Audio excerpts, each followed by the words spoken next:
एक बार की बात है, एक छोटा भालू था गोलू। गोलू का मन हमेशा कुछ नया करने का करता था। उसे कभी भी चुपचाप बैठना अच्छा नहीं लगता था। कभी वो तकिए को घोड़ा बनाकर कमरे में दौड़ता, कभी चादर को पंख बनाकर उड़ने की कोशिश करता और कभी छत के पंखे को चांद समझकर घंटों देखता रहता। एक रात जब सब सोने जा रहे थे, आसमान में चांद बहुत बड़ा और चमकीला था। गोलू ने खिड़की से बाहर झांका और बोला, काश मैं चांद पर जा पाता। फिर उसके दिमाग में एक खुराफाती आइडिया आया। उसकी आंखों में चमक आ गई। वो बोला, मैं चांद पर जाऊंगा, हाँ अभी के अभी, और जो वहां मिलेगा वो फिर देखेंगे। गोलू ने अलमारी खोली, अंदर से एक टोपी निकाली, पापा की पुरानी हैट।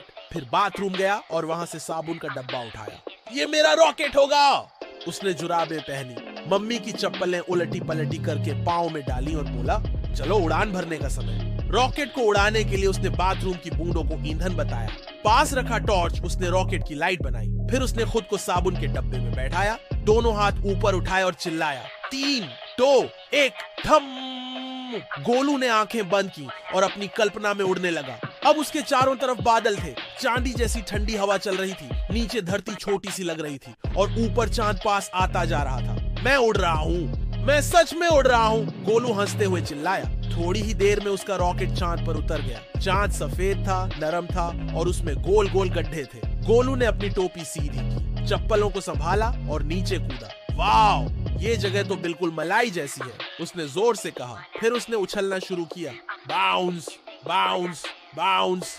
तभी चांद के पीछे से कुछ निकला, एक हरा भरा अजनबी। उसके सिर पर 2 चमकदार एंटेना थे, आंखें गोल और नीली। वो बोला, तुम कौन हो?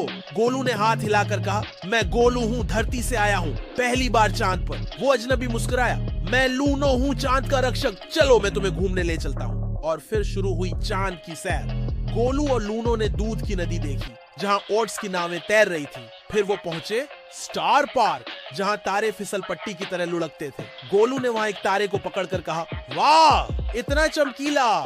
थोड़ी दूर पर उन्हें मिले चांद के खरगोश। वो झक सफेद थे और गोलू को देखकर उछल उछल कर तालियां बजाने लगे। फिर गोलू को भूख लगने लगी। लूनो ने उसे कॉस्मिक कुकीज दी, जो चांद की धूल से बनी थी और चमकती थी। मम्मो, गोलू बोला, ये तो सच में जादू जैसी है। लेकिन जैसे जैसे समय बीतने लगा, गोलू को घर की याद आने लगी। उसने चुपचाप आसमान की ओर देखा। अब मुझे वापस जाना चाहिए। लूनो ने सिर हिलाया, तुम्हारी मम्मा अब तुम्हें खोज रही होंगी। गोलू ने फिर से अपना रॉकेट साबुन के डब्बे में कदम रखा, टॉर्च ऑन की और बोला, चांद से वापस धरती की ओर। 3, 2, 1, झूम। रॉकेट फिर उड़ चला। बादल फिर से उसके चारों ओर थे, ठंडी हवा, चमकते तारे और दूर दिखता अपना छोटा सा घर। और फिर गोलू की आंखें खुली। वो अपने बिस्तर पर था, सिर के नीचे तकिया, पैरों में चप्पलें उलटी और पास ही साबुन का डब्बा गिरा हुआ था। दरवाजे पर मम्मी खड़ी थी। गोलू, ये क्या चल रहा था? गोलू मुस्कुराया और बोला, मैं चांद पर गया था और वहाँ बहुत मजा आया। मम्मी हंसी, अच्छा और अब क्या? गोलू आंख बंद करके बोला, अब शायद मंगल ग्रह या फिर तारे तोड़ने या शायद सूरज को देखने। मम्मी ने उसे गले लगाया और बोली, जो भी हो, अगली बार मैं भी साथ चलूंगी। और गोलू ने मुस्कुराते हुए आंखें बंद कर ली। अब वो फिर एक नए रोमांच के सपने में था।